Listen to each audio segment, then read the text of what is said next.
Yo, what's up guys? It's Noah here, and in today's video, I'm going to be talking through a couple player props I like on Prizepicks for tonight's Monday Night Football game between the Eagles and the Seahawks. I got two player props, guys, that I'm liking over on Prizepicks for tonight that I want to share with you in this video.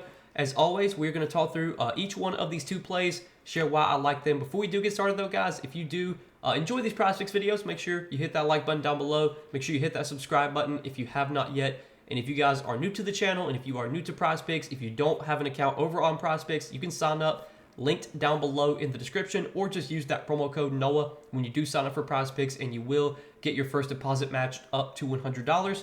Also, do want to give a quick shout out to Sleeper because we do have a partnership with Sleeper as well. And if you don't have an account over on Sleeper, you can sign up for Sleeper, linked down below in the description, or use that promo code NOAH over on Sleeper. Get your first deposit matched up to $100 over there. Check out Sleeper if you guys have not yet. But let's talk through this Prizepicks slate. Let's talk through the two props I'm liking for Prizepicks tonight, guys. We got a receiving yards prop that I'm liking, and then we have a rush yards prop that I'm liking. So for the receiving yards prop, we're going to look at DK Metcalf's receiving yards, 61.5. Now, if you look at Prizepicks board right now, they do have a new thing they've added. They call their demons and goblins. So this is basically just Prizepicks versions of alt lines. You can take you can take players over their higher than their original line. So you could take like DK Metcalf to have 90 receiving yards. You could take him to have 100, and then you could get higher payouts for those. Or you could do vice versa. You could take the over on their lower lines and then get sort of a lower payout for that. We're just gonna look at the normal line for tonight, but we'll talk about the potentially some of the demon lines as well that you could look at. But right now, DK Metcalf, his normal line is set at 61.5 receiving yards, and I do like the over here for DK Metcalf. I think this is a really good spot for DK Metcalf going up against the Eagles. The Eagles have been most vulnerable this season against the pass. They have been a major pass funnel. And, if you look at a lot of the stats this season for the Eagles defense, they have really good stats against the run and really bad stats against the pass. So far this season, when you look at like targets, receptions, receiving yards allowed to opposing wide receivers, Eagles, they're getting targeted a ton. The wide receivers are. Teams are just not running on the Eagles much at all. They're throwing on this team a ton. Most targets per game this season to wide receivers. Most receptions per game, and second most receiving yards. That's what the Eagles secondary has allowed this season. In the Eagles secondary, it's already pretty bad. They're going to be missing their top corner, Darius Slay. He's going to be out for this game. This just sets up as a really good spot for DK Metcalf, and we know DK Metcalf is going to get plenty of volume in this Seattle offense. Now, the one concern I do have here is that we don't have certainty that Geno Smith is going to play this game. Right now, honestly, reports are kind of saying it could be Drew Lock that starts on Monday night. It looks like the most recent report I'm reading is that it looks like it's going to be an uphill battle for Geno Smith to play Monday. So I'm not exactly sure if the books are projecting these lines with Geno at quarterback or with Drew Lock at quarterback. At 61.5, like this does feel kind of like a low line for DK in this matchup. I know he's had some down games lately against San Francisco, really against San Francisco. Two matchups he's had lately he struggled, but like he had a huge game against Dallas, 134 receiving yards, big game against the Rams, big game against the Commanders. This is really like it's a great spot for DK. This Philly defense has just been so bad this season. Even if Drew Lock does wind up starting on Monday night, like I don't think Drew Lock is just like this complete trash can. Like I still think Seattle's going to run their offense like normal. They'll still let Drew Lock throw a ton. I know last week Drew Lock had like 31 pass attempts after he took over for Geno Smith, or last week when he started for Geno Smith. That was a game where they were playing from behind for a large majority of the game against San Francisco. But again, like they let Drew Lock throw the ball 31 times last week. I still think we're going to see plenty of pass attempts here, whether it be Drew Lock or Geno Smith. Obviously, we would prefer it be Geno Smith. But either way, I think it's a really good matchup here for DK. I was looking at some sports books. Right now, DK Sportsbook, they have their line on Metcalf set at 61.5. FanDuel has their line on Metcalf set at 63.5. I could definitely see this line going up on Prizepicks. I could see this line going up to like 65, 66. If we do get report that Geno Smith isn't playing and Drew Lock winds up playing, are the books going to bump all these lines down? I don't know. It's kind of, I guess it's kind of just a gamble you take, but I'm willing to take the gamble here at 61.5 receiving yards for DK. I mean, this is a line he's hit in a lot of games this season. And DK is a player, when he hits, he typically hits in a big way. Like if you look at this season, like he's had multiple games over 100 receiving yards, and that's why I want to talk about his potentially, look into his demon lines here as well.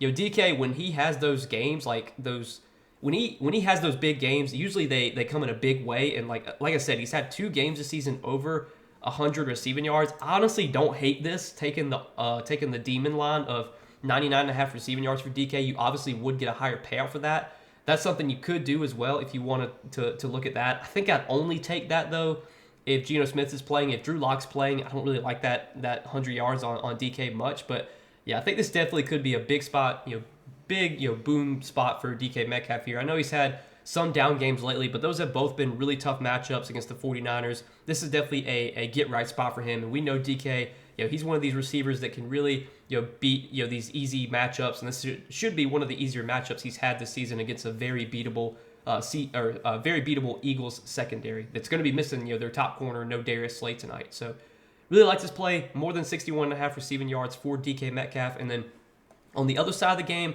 we're going to go to the rush yards category. We're going to look at DeAndre Swift, 58.5 rush yards. And I also like the over here for Swift. Now, if you look at Swift's recent games lately, he's had some down games against Dallas, against San Francisco, but you have to look at the game script in those games, and those were both games where the Eagles were playing from behind. Those were both games that the Eagles lost. And if you look at Swift's game log this season, he has greatly benefited when the Eagles are playing from ahead, when they're playing with a lead. If you look at games where the Eagles have lost versus won, and you look at Swift's rush yards in those games, it's a dramatic difference. So the games that the Eagles have lost this year, they have lost 3 games this year. In those 3 games, DeAndre Swift, 39 rush yards, 13 rush yards, and 18 rush yards. Now, if you look at the games that the Eagles have won this season, where Swift has had a normal workload, they did win early this season against New England, but Swift only got 1 carry in that game. But if you look at every game after that the Eagles have won, 175, 130, 56, 70, 62, 57, 43, 76, and 80 rush yards for Swift. So there's only been, 2 games this season where he's had, or 3 games this season where he's gone under this line in wins, and 2 of the games where he did go under this line in a win were games where he barely missed. He had 56 yards and 57 yards. This is a spot where I think we do see sort of a bounce back game here for DeAndre Swift, especially if the Eagles are playing with the lead in this game. Right now, the Eagles are 3-point favorites here. And, we talked about how there's quarterback question marks heading into this game on the Seattle side. There's also quarterback question marks heading into this game on the Philadelphia side. Jalen Hurts is questionable for this game. He was a late addition to the injury report with an illness. But I was looking at the lines for this game, and the Eagles opened as 2-point favorites. They're 3-point favorites right now. The market doesn't really seem too worried about Jalen Hurts missing this game. I would think the Eagles would be, I don't think the Eagles would be 3-point favorites here if Jalen Hurts wasn't playing. So it looks like Jalen Hurts is trending towards playing here. We could look at this both ways. Like, obviously, if Jalen Hurts plays, that's just going to be better for the Eagles offense. The Eagles are going to be more efficient moving the ball down the field with Jalen Hurts. If Jalen Hurts doesn't play, then the Eagles offense probably won't be as efficient moving the ball down the field. But it also could be a little bit of a plus because maybe if they don't have Jalen Hurts, they just lean on their running game even more, and that potentially could mean even more carries for DeAndre Swift. So I'm kind of fine with this play either way, even if Hurts plays or not. It's a pretty good spot here for Swift. The Seahawks defense against the run this season, they have been relatively vulnerable. They haven't been the most stout run defense. They've been kind of middle of the pack when it comes to rush yards allowed to opposing running backs. Swift is running behind arguably the best offensive line in the league. He's been super efficient as a runner this year for the Eagles. Like, he's averaging like almost 4 or 5 yards per carry. So he's been really efficient as a runner. And I think this is a spot where he definitely should be relatively efficient on the ground. I think the volume should definitely be back to normal here. If you look at the last 2 weeks, Swift has only gotten 6 and 11 carries. But again, those were both games where the Eagles were playing from behind. And when the Eagles are playing from behind, they're going to use Kenneth Gainwell a lot because Kenneth Gainwell is a really good pass catcher. They like using him in passing situations. Well, when they're playing with the lead, when they're running the ball, chewing the clock, that's usually DeAndre Swift getting all those carries. And you look at the games this season the Eagles have won. Swift typically has played like 60 to 70% of the snaps in those games. Last week, or the last 2 weeks, Swift's snap count has been down. But again, that's just because they've been playing from behind in both these games. This feels like a game, even on the road, They're 3-point favorites here, so this does feel like a game the Eagles will be able to sort of control, play with the lead. And if they are playing with the lead, we should see plenty of carries for DeAndre Swift. I was looking at a couple of his other props, like his rush attempts prop is set at 14 right now.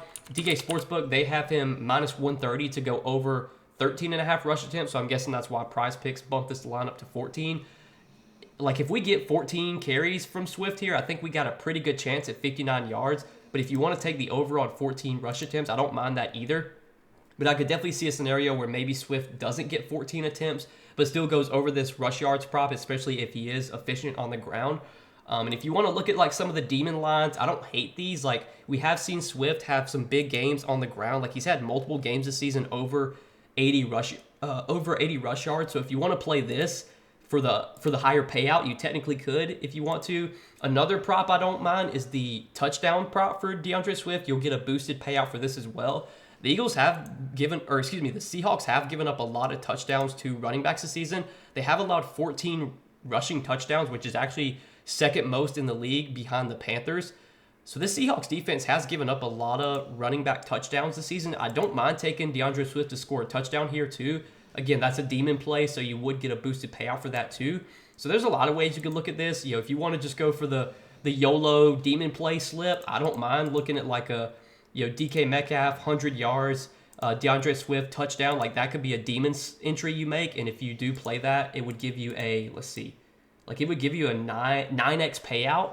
So for those of you that like to play sort of those, like, you know, if you just like to go for those big hits, like, I don't mind taking this 100 yards for DK, Swift to get into the end zone. Again, I would want Geno Smith to play if I was going to take the DK 100 yards.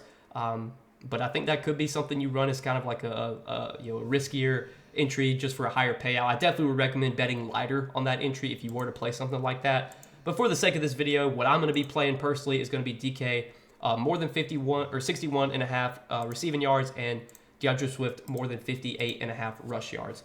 These are the two plays, guys, I do like for Monday Night Football tonight. If you guys are going to be tailing me on these two plays, hopefully we can hit both these plays and make some money tonight. As always, though, appreciate you guys watching this video. Appreciate your support. Hit that like button if you guys did enjoy. Hit that subscribe button if you have not yet. And again, if you guys are new to Prizepicks, if you don't have an account over on Prizepicks, you can sign up, linked down below in the description, or just use that promo code NOAH when you do sign up for Prizepicks, and you will get your first deposit matched up to $100 when you sign up for Prizepicks with my promo code. But so all that I got for tonight, guys. Good luck on this Monday night slate. Hopefully you guys all have a good Monday night. Let's win some money tonight, and I'll see you guys in the next video. Peace.